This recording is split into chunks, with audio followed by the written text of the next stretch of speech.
Hello guys, welcome to the mental tricks. तो आज हम लाए हैं हमारा दूसरा टॉपिक डब्ल्यूबीसी। एज डब्ल्यूबीसी में बहुत बच्चों को प्रॉब्लम्स आती है, इनको याद कैसे करें, इसके टाइप्स को, इनके फंक्शंस को याद कैसे करें। तो आज हम आपके लिए एक इतना इतना इजी ट्रिक लेकर आए हैं कि आपको कोई प्रॉब्लम ही नहीं आएगी डब्ल्यूबीसी में। तो स्टार्ट करते हैं। डब्ल्यूबीसी को जैसे अगर अपन डब्ल्यूबीसी को अगर डिवाइड करें तो दो टाइप्स में अपन डब्ल्यूबीसी को डिवाइड कर सकते हैं। पहला आ जाता है अपने पास ए ग्रैन्युलर इस और ग्रैन्युलर, दूसरा आ जाता है ग्रैन्युलर। इसके नाम से ही आपको समझ आ रहा होगा, ए ग्रैन्युलर मतलब जिसमें ग्रैन्यूल्स नहीं हैं, ठीक है, और ग्रैन्युलर मतलब जिसमें ग्रैन्यूल्स हैं, ठीक है। अब ए ग्रैन्यूल्स के अपने पास दो टाइप्स होते हैं, एल और M. L stands for lymphocyte, M stands for monocyte। मतलब अब ग्रैन्युलर में आ जाते हैं अपने पास तीन टाइप्स, याद रखना। Ben, B stands for basophil,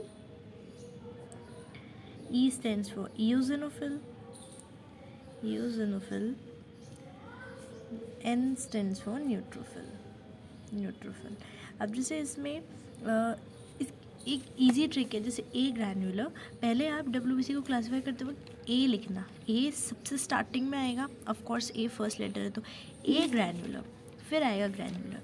अब अपन ए ग्रैन्युलर को कैसे करेंगे, याद रखना। ए ग्रैन्युलर में अपन अगर ए बी सी डी ए से लेके चल रहे हैं तो ऐसे ए बी सी डी के अकॉर्डिंग अपन एल एम देखेंगे, एल एम एन ओ ऐसे करते हैं ना अपन, A B C D E F G, जैसे एल और एम साथ में आ रहे हैं तो हमेशा एल और एम को साथ में लिखेंगे।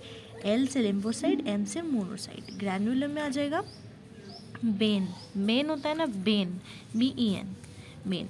बी बेसोफिल, इओजिनोफिल और न्यूट्रोफिल, ठीक है। अब इनके बारे में देखते हैं, बहुत इजी है, बहुत इजी, बस आप बने रहिए। न्यूट्रोफिल में अब सबसे पहला आ जाएगा फाइन ग्रैन्यूल्स होते हैं, एकदम फाइन ग्रैन्यूल। गाइज मैं ना बिल्कुल रफ़ लिख रही हूँ, बट समझने पे ध्यान दीजिएगा, समझ अच्छे से आएगा। मैं लिख बिल्कुल रफ़ रही हूँ, आप अपने अकॉर्डिंग नोट्स में लिख सकते हैं। इसमें फ़ाइन ग्रैन्यूल्स होते हैं, इसके साइटोप्लाज्म में फ़ाइन ग्रैन्यूल्स होते हैं, ठीक है। और क्या होता है, ये एसिडिक और बेसिक दोनों स्टेन लेता है, दोनों स्टेनिंग लेता है, ठीक है, दोनों स्टेनिंग लेता है। फिर जो इसके ग्रैन्यूल्स होते हैं, ग्रैन्यूल्स का कलर कौन सा होता है, वायलेट। ग्रैन्यूल्स का कलर वायलेट होता है, ठीक है। न्यूक्लियस कैसा होता है इसका,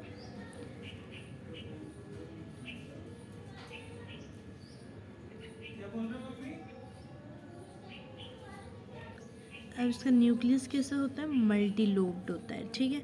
याद रखना, न्यूक्लियस मल्टी लोब्ड होता है न्यूट्रोफिल का। बस न्यूट्रोफिल में आपको 4 पॉइंट्स लिखना है, इनको थोड़े थोड़े एलैबोरेट करके लिख देना। फाइन ग्रैन्यूल्स होता है, एसिडिक और बेसिक दोनों स्टेन लेता है ये, और इसके जो ग्रैन्यूल्स होते हैं उनका कलर वायलेट होता है, न्यूक्लियस मल्टी लोब होता है, ठीक है। अब आते हैं अपन इओजिनोफिल पे। इओजिनोफिल अपन ने न्यूट्रोफिल से स्टार्ट किया, अब आते हैं इओजिनोफिल पे। इओजिनोफिल में इसमें कैसे ग्रैन्यूल्स थे, फाइन ग्रैन्यूल्स, मतलब बहुत ही छोटे छोटे ग्रैन्यूल्स। और इओजिनोफिल में थोड़े से बड़े बड़े ग्रैन्यूल्स होते हैं, थोड़े से बड़े बड़े, तो इनको हम बोलते हैं कोर्स ग्रैन्यूल्स, ठीक है। इसमें कोर्स ग्रैन्यूल्स होते हैं। और ये कैसा था, एसिडिक और बेसिक स्टेन ले रहा था, और ये इओजन स्टेन लेता है, मतलब एसिडिक स्टेन लेता है, इओजन स्टेन लेता है ये, ठीक है। थर्ड, इसमें अब न्यूक्लियस कैसा था इसका, मल्टी लोब्ड, और इसका न्यूक्लियस है बायलोब्ड, ठीक है। इसका न्यूक्लियस कैसा है, बायलोब्ड, मतलब ऐसा, ठीक है, समवट लाइक ऐसा न्यूक्लियस है इसका। और बेसोफिल पे आते हैं अब हम। बेसोफिल की बारे, बेसोफिल में लार्जर ग्रैन्यूल्स होते हैं, इन सबसे लार्जर ग्रैन्यूल्स होते हैं, लार्जर ग्रैन्यूल्स, ठीक है, लार्जर ग्रैन्यूल्स होते हैं, पहला पॉइंट ये हो गया। फिर स्टेन पर्पल ब्लू, ये कैसी स्टेन लेता है, पर्पल ब्लू स्टेन लेता है ये, ठीक है, पर्पल ब्लू स्टेन लेता है। न्यूक्लियस इसका भी बायलोब्ड होता है, बायलोब्ड न्यूक्लियस। ठीक है, अब आ जाता है अपन मोनोसाइट के ऊपर। ये हो गया बेसोफिल, यूजोनोफिल, न्यूट्रोफिल। अब आ जाते हैं मोनोसाइट के ऊपर। मोनोसाइट में देखें अगर, मोनोसाइट में न्यूक्लियस राउंड होता है, इसमें न्यूक्लियस राउंड होता है। फर्स्ट में न्यूक्लियस कैसा होता है? राउंड। सबसे पहले अपन ने न्यूक्लियस की बात की है कि न्यूक्लियस राउंड होता है, और राउंड हो सकता है, ओवल भी हो सकता है, और हॉर्सशू शेप भी हो सकता है। ठीक है, ऐसा भी न्यूक्लियस हो सकता है, या फिर अपने पास किडनी शेप का भी न्यूक्लियस हो सकता है। कैसे भी आप मान लो, किडनी शेप का भी न्यूक्लियस हो सकता है। अब cytoplasm clear with granules, cytoplasm clear with granules. अब आ जाते हैं लिम्फोसाइट्स के ऊपर। लिम्फोसाइट्स न्यूक्लियस ओवल और किडनी शेप है। इसका न्यूक्लियस ओवल या फिर किडनी शेप है। ठीक है, nucleus they have less amount of cytoplasm. Cytoplasm बहुत कम होता है। Depending on the size they are divided into large lymphocyte. अब इसमें लार्ज लिम्फोसाइट और स्मॉल लिम्फोसाइट दोनों तरह के आ सकते हैं। ठीक है, लार्ज लिम्फोसाइट थोड़े बड़े होते हैं, स्मॉल लिम्फोसाइट थोड़े छोटे होते हैं। अब आ जाता है अपन फंक्शंस ऑफ WBC। फंक्शंस पे आते हैं, तो पहले अपन न्यूट्रोफिल का फंक्शन पढ़ते हैं। ठीक है, न्यूट्रोफिल का क्या फंक्शन है? ये डिफेंस में काम आता है, डिफेंस में काम आता है। Along with monocytes they form the first line of defence, first line of defence form करते हैं अगेंस्ट एंटीजेंस। ठीक है, अब इयोजिनोफिल का फंक्शन अंडरगो डिटॉक्सिफिकेशन, ये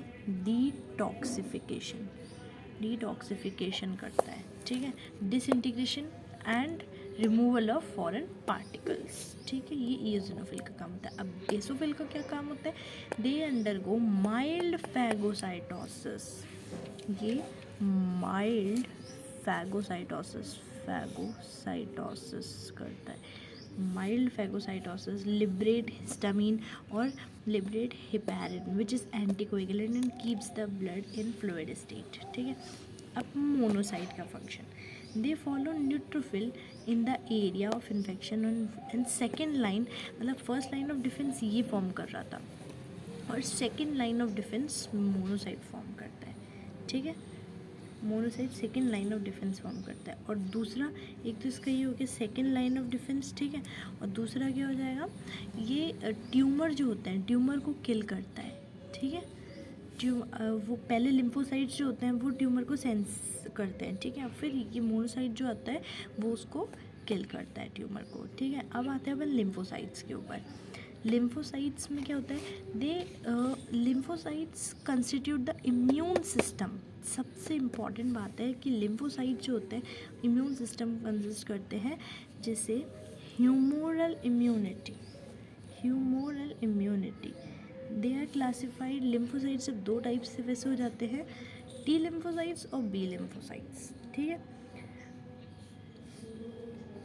अब अगर आपको टी लिम्फोसाइट्स और बी लिम्फोसाइट्स के बारे में और आगे जानना है तो आप हमारी नेक्स्ट वीडियो देख सकते हैं। आप एक बार टाइप कर दीजिएगा, क्योंकि वो आगे और आगे है वो वाली वीडियो, इसलिए। ठीक है, okay, thank you, welcome to mental tricks.